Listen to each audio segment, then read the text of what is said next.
दोस्तों, आज की कहानी है बिंद्रा। नारी का धैर्य तुमने अभी देखा ही कहाँ है। कहानी अगर पसंद आए तो वीडियो को लाइक और सब्सक्राइब जरूर करना।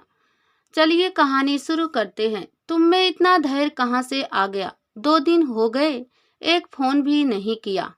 बिने झल्लाहट दबाकर बोला। नारी का धैर्य तुमने अभी देखा ही कहाँ है। वैसे भी मैं तुम्हारे साथ थी भी कहाँ, बस एक भीड़ का हिस्सा थी। बिंद्रा का स्वर शांत था। क्या मतलब है? ऐसा कैसे कह सकती हो? परसों मिले थे तो कोई लड़ाई झगड़ा नहीं हुआ था। मैंने तुम्हें कुछ कहा भी नहीं जिससे तुम्हें गुस्सा आए। कहने की जरूरत नहीं होती। पिछले 6 महीने से तुम लगातार मुझे अनदेखा करते आ रहे हो और मैं हमेशा सिर्फ तुम्हारे बारे में सोचती रहती हूँ। परसों भी अपने किसी न किसी महिला मित्र से तुम फोन पर बात करते रहे, मानो मैं तुम्हारे साथ थी ही नहीं। वह तो मेरी लाइन ही ऐसी है। पर मैं तो पूरी तरह तुम्हारे सुख दुख में भागीदारी बनकर समर्पित रही। जब भी तुम्हें कोई काम पड़ा तुम मुझे कह देते और तुम्हारा वह काम करते हुए मुझे लगता कि मैं प्यार के लिए अपना फर्ज निभा रही हूँ। यार, ऐसा कुछ भी नहीं है। अच्छा, तुम कल मिलो। ये बेकार की बातें हैं, इन्हें दिमाग से निकालो। कुछ भी नहीं बदला है। अभी ऑफिस में काम है, फिर बात करेंगे, कहकर बिंद्रा मोबाइल ऑफ करती हुई दफ्तर में लौट आई। अपनी कुर्सी पर बैठी बिंद्रा सोचने लगी कि इसी विनय ने 2 साल पहले शुरुआती दौर में कितनी कोशिश करके उससे संपर्क बढ़ाया था। नौकरी लगने के बाद जब बिंद्रा ने अपनी कहानी छपवाई तो उसको लगा था कि वह हवा में उड़ रही है। पहले ही कहानी किसी प्रतिष्ठित पत्रिका में छप जाए और प्रशंसा के सैकड़ों पत्र मिले तो मन तो उड़ेगा ही। बाद में उसकी कुछ और कहानियां छपी तो कुछ पाठकों के फोन भी आने लगे। कुछ तो प्रशंसा के बहाने अपनी रचना पढ़ने का अनुरोध कर देते, कुछ छपी कहानी की समीक्षा विस्तार से करते।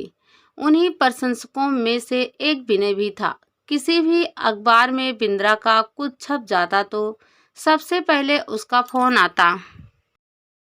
एक दिन उसने पूछ ही लिया, आप क्या हर महिला लेखिका को फोन करते हैं? मेरे अलावा दूसरे लेखकों को भी पढ़ते हैं क्या मैडम? मैं पत्रकार हूँ, साहित्यिक पृष्ठ मैं ही तैयार करता हूँ। बाकी पत्र पत्रिकाओं में क्या जा रहा है उसकी पूरी जानकारी मुझे रहती है। क्या आप मेरी कहानियों को संभाल कर रखते हैं? बिंद्रा ने झिझकते हुए पूछा। मैं आपका जबरदस्त प्रशंसक हूँ। बताइए क्या सेवा है? आपके यहाँ से प्रकाशित पत्रिका के पिछले अंक में मेरी एक कहानी छपी है। उसकी एक भी प्रति मेरे पास नहीं है। क्या आप एक प्रति भिजवा देंगे? शायद पोस्टमैन ने रख ली होगी। और अगले दिन विनय मेरे ऑफिस के रिसेप्शन पर बैठा था। हम दोनों चाय पीने के लिए पास के रेस्टोरेंट में बैठे तो विनय का फोन बार बार बज उठता। किसी मित्र का फोन है क्या? सुन लो। नहीं, बड़ी मुश्किल से आपसे मिलना हो पाया है। बाद में फोन सुन लूँगा। मुझे आपकी कहानियाँ सच में बहुत अच्छी लगती है और प्रभावित भी करती हैं।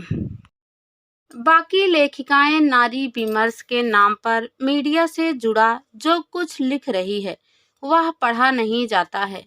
मुझे भी लगता है कि नारी आंदोलन को व्यवसाय बना लिया गया है। ऐसी औरतें नारी मुक्त का झंडा उठाए हुए हैं जो खुद कब की आज़ाद हो चुकी हैं। आप समाज के सभी पात्रों को लेती हैं। हमारे परिवार के ढांचे को तोड़ने वाले साहित्य का क्या फायदा?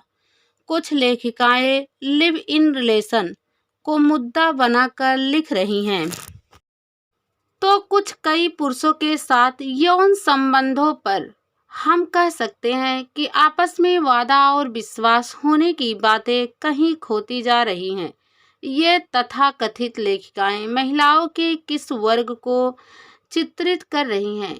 इनकी चकाचौंध में समस्याओं का सामना करने वाली निम्न और मध्य वर्ग की महिलाओं पर ध्यान ही नहीं दिया जाता।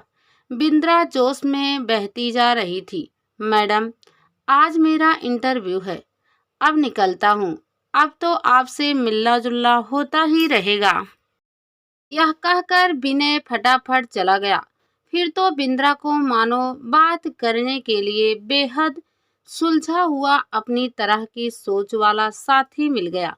घर और ऑफिस के बधे बधाए ढांचे में सामाजिक चर्चाओं के लिए कोई भी नहीं था, पर विनय के साथ चर्चाओं का दायरा जल्दी ही टूट गया। बौद्धिक चर्चाएं स्त्री पुरुष के परस्पर आकर्षण पर आकर रुक गई। साहित्य जीवन से ही तो बना है, मगर विनय फ्रीलांसर था, इसलिए उसने साफ कह दिया कि कहीं पक्की नौकरी लगने तक उसे शादी के लिए रुकना होगा। विनय ने भी हिंदी और अंग्रेजी साहित्य पढ़ा था, पर उसे सरकारी नौकरी से चिढ़ थी। पत्रकार को जो आज़ादी है वह और किसको है? फिर पावर भी तो है। सत्ता के साए में रहने वाले बड़े बड़े लोगों से मिलने और बात करने का मौका जिस सहजता से एक पत्रकार को मिलता है, वह दूसरों को कहाँ मिलता है। विनय को एक न्यूज़ चैनल में नौकरी मिली तो उसका व्यक्तित्व निखर गया और उसी के साथ उसके संपर्क बढ़ते जा रहे थे। उस दिन लंच में वे दोनों पार्क में बैठे थे तो विनय फोन सुनने लगा। ग्रुप के मित्रों की आपसी खटखट को लेकर वह नीता से 20 मिनट तक बात करता रहा। धीरे धीरे अलग अलग नामों के फोन आने लगे। विनय फोन काटता तो तुरंत एसएमएस आ जाता। बिंद्रा के साथ होने पर भी विनय का ध्यान दूर जाने लगा था। बिंद्रा को विनय अपने कामों में उलझाए रखता।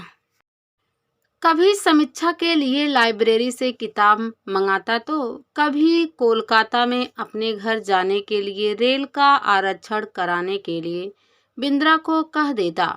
वह लंच में आधा आधा घंटा उसका इंतजार करती रहती और जब विनय आता तो फोन पर कोई न कोई डिस्टर्ब करता रहता। धीरे धीरे बिंद्रा को लगने लगा कि वह प्यार किसे करती है, विनय को या प्यार की धारणा को, जो आदमी अभी से कई लोगों में बटा है।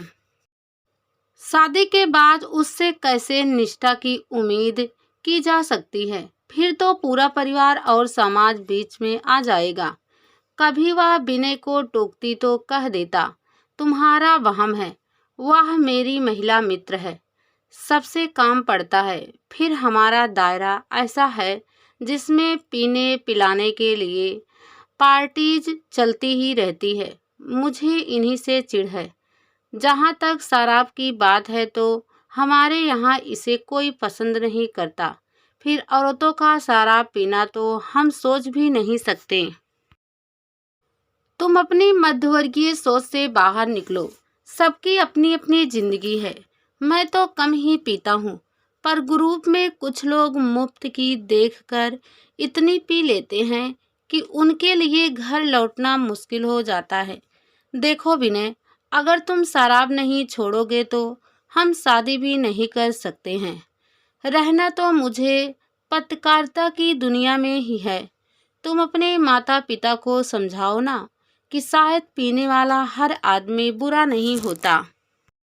मुझे मत समझाओ। मैंने शादियों में शराब पीकर लोगों को हुड़दंग करते देखा है, बीवी को पीटते लोग भी देखे हैं। हमारे एक रिश्तेदार की मौत शराब पीने के बाद छत से गिरकर हो गई थी। जब मैं ही तुमसे कन्विंसिंग नहीं हो पा रही हूँ तो मम्मी पापा को कैसे करूँ? हम दोनों की जिंदगी और हमारे मूल्यांकन का तौर तरीका बिल्कुल अलग है। जो चीज़ तुम्हें सामान्य लगती है वह मेरे लिए अजीब हो जाती है। फिर तुम सिर्फ मेरे नहीं हो बल्कि नीता, पिंकी, श्वेता यानी एक साथ कितनी लड़कियों से दोस्ती की हुई है, जो तुम्हारे करीब आने के लिए एक दूसरे को पछड़ने में लगी हुई है। उनके साथ काम के सिलसिले में बाहर जाना होता है।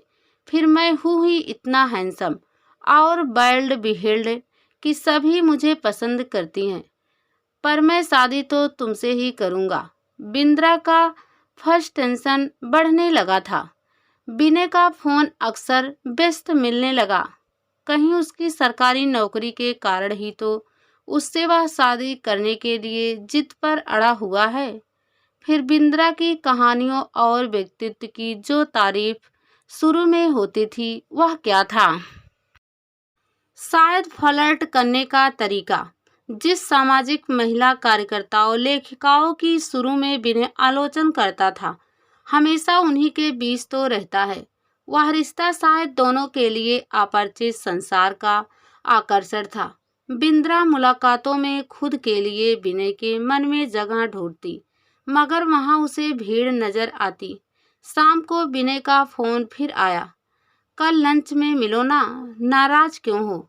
नाराज नहीं हूँ, पर मुझे नहीं लगता कि हमें शादी करनी चाहिए। ऐसी जिंदगी क्या फायदा जिसमें मैं तुम्हारे लाइफ स्टाइल की आलोचना करती रहूं और तुम मेरे अपनी लाइफ स्टाइल की ही किसी लड़की से शादी कर लो। मैं भी अपने रिश्ते के बारे में सोचते सोचते थक गई हूँ। कोई रास्ता तो निकलेगा ही। ध्यान से सोचो, जल्दबाजी में कोई फैसला मत लो। नहीं, मैं तुमसे जितना प्यार करती हूँ उतना तुम मुझसे कभी भी नहीं कर पाओगे। हमेशा मैं ही समझौता करती हूँ और तुम पूरा ध्यान ना दो। ऐसा कब तक चलेगा? कहकर बिंद्रा ने फोन काट दिया। अचानक उसने राहत की सांस ली। रुलाई फूट रही थी, मगर प्यार या रिश्ते की छाया के पीछे कब तक भागा जा सकता है? एक कविता की पंक्ति मन में उभरी। मेरा तेरा रिश्ता तू मैं कर रहा। मैं तू करती रही, तू मैं करता रहा।